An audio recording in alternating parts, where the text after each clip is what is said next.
Assalamualaikum warahmatullahi wabarakatuh. Nama saya Iskarina NIM 1714176, jurusan Ekonomi Syariah, kelas C semester 6. Kali ini saya akan menjawab UAS mata kuliah Manajemen Perbankan.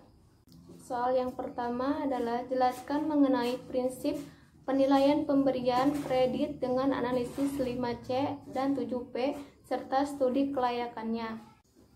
Prinsip pertama yang dijadikan acuan dalam pemberian kredit kepada nasabah adalah prinsip 5C. Prinsip ini terdiri dari 5 kriteria yang harus dipenuhi oleh pengaju kredit.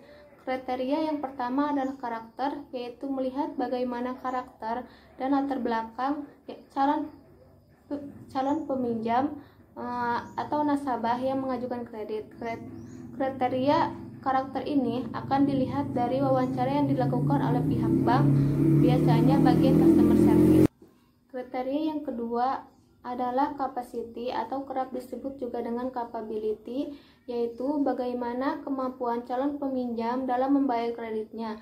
Kriteria ini dilihat dari bagaimana nasabah tersebut menjalankan usahanya atau seberapa besar penghasilan yang diterima setiap bulannya. Karakter yang ketiga adalah kapital atau modal yang dimiliki calon peminjam, yang khususnya diberlakukan pada nasabah yang meminjam untuk usaha atau bisnisnya. Dengan mengetahui modal atau aset yang dimiliki usaha nasabah tersebut, pihak bank dapat sumber pembiayaan yang dimiliki. Selain itu, pihak bank juga dapat melihat bagaimana laporan keuangan dari usaha yang dijalankan nasabah untuk kemudian dijadikan acuan apakah memang layak diberikan atau tidak. Kriteria yang keempat adalah kolateral atau jaminan yang diberikan kepada calon peminjam saat mengajukan kredit kepada pihak bank. Sesuai dengan namanya, jaminan ini akan menjadi penjamin atau pelindung bagi pihak bank jika nantinya nasabah tidak dapat membayar pinjaman yang diambil. Oleh karena itu, idealnya besar jaminan yang bersifat fisik ataupun non-fisik lebih besar jumlahnya lebih dari kredit yang diberikan. Kriteria dari prinsip 5C yang terakhir adalah condition, yaitu kondisi perekonomian baik yang bersifat general atau khusus pada bidang usaha yang dijalankan nasabah. Jika memang kondisi perekonomiannya sedang tidak baik atau sektor usaha nasabah tidak menjanjikan, biasanya pihak bank akan mempertimbangkan kembali dalam memberikan kredit. Selanjutnya adalah prinsip pemberian kredit 7P. Dalam prinsip ini terdapat 7 kriteria yang harus dipenuhi. Yang pertama adalah personality, yaitu kepribadian dari calon peminjam yang mengajukan kreditnya. Kriteria ini hampir sama dengan karakter dari prinsip 5C, di mana melihat bagaimana keseluruhan kepribadian nasabah mencakup sikap dan perilakunya sehari-hari.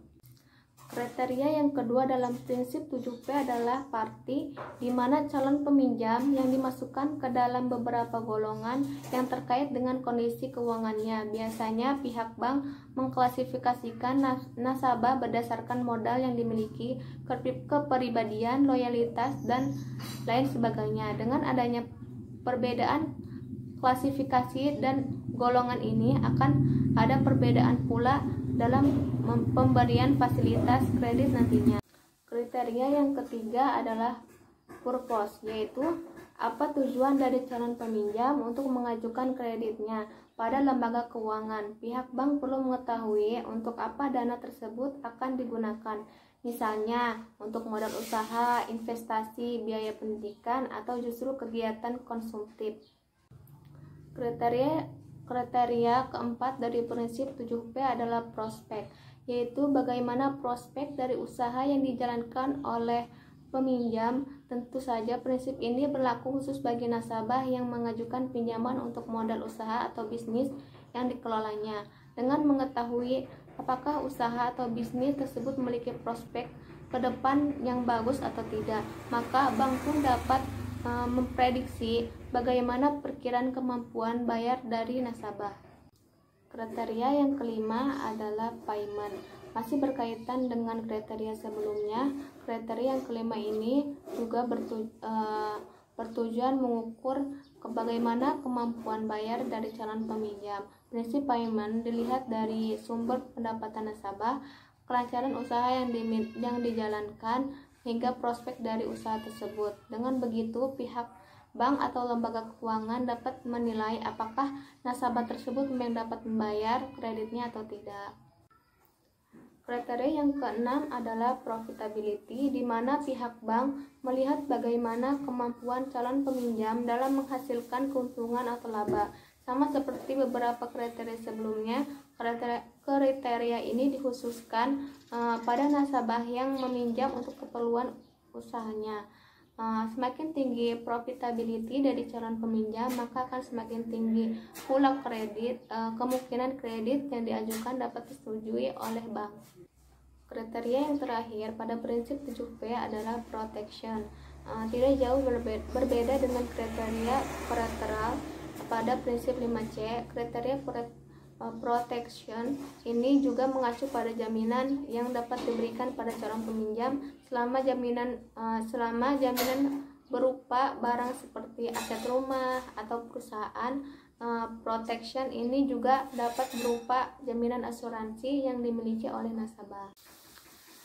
Selanjutnya yaitu studi kelayakan. Selain prinsip 5C dan prinsip 7P, prinsip penilaian kredit dapat pula dilakukan dengan studi kelayakan. Studi kelayakan dilaksanakan terutama untuk kredit dalam jumlah yang relatif besar. Adapun penilaiannya meliputi aspek hukum, aspek pasar dan pemasaran, aspek keuangan, aspek operasi atau teknis, aspek manajemen, aspek ekonomi, dan aspek AMDAL. Kedua adalah Kalista ingin menerbitkan deposit yang berjangka waktu 3 bulan pada bank YZ dengan nominal 300 juta. Pembayaran bunga langsung masuk ke dalam rekeningnya yang berada di bank tersebut. Bunga yang diberikan pada pihak bank adalah 10% per tahun dan dikenakan pajak 15%. Berapakah jumlah bunga yang dibayarkan bank setiap bulannya, dan hitunglah pada jumlah bunga yang diterima oleh Kalista selama jangka waktu 3 bulan. Bunga yang dibayar bank setiap bulan, bunga sama dengan 10% dikali 300 juta dikali 1 dibagi 12 sama dengan 2.500.000. Pajak sama dengan 15% dikali 2.500.000 sama dengan 375.000. Bunga hasil bersih sama dengan 2.125.000. Jadi bunga yang dibayar bank setiap bulannya adalah 2.125.000. Bunga yang diterima Kalista jangka waktu 3 bulan, bunga sama dengan 10% dikali 300 juta dikali 3 dibagi 12 sama dengan 7.500.000. Pajak 15% dikali 7.500.000 sama dengan 1.125.000. Jadi bunga yang diterima Kalista selama 3 bulan adalah 6.375.000. Soal yang terakhir adalah jelaskan tujuan umum dari manajemen pemasaran bank dan jelaskan mengenai konsep-konsep pemasaran tersebut. Secara umum, ada 6 tujuan manajemen pemasaran.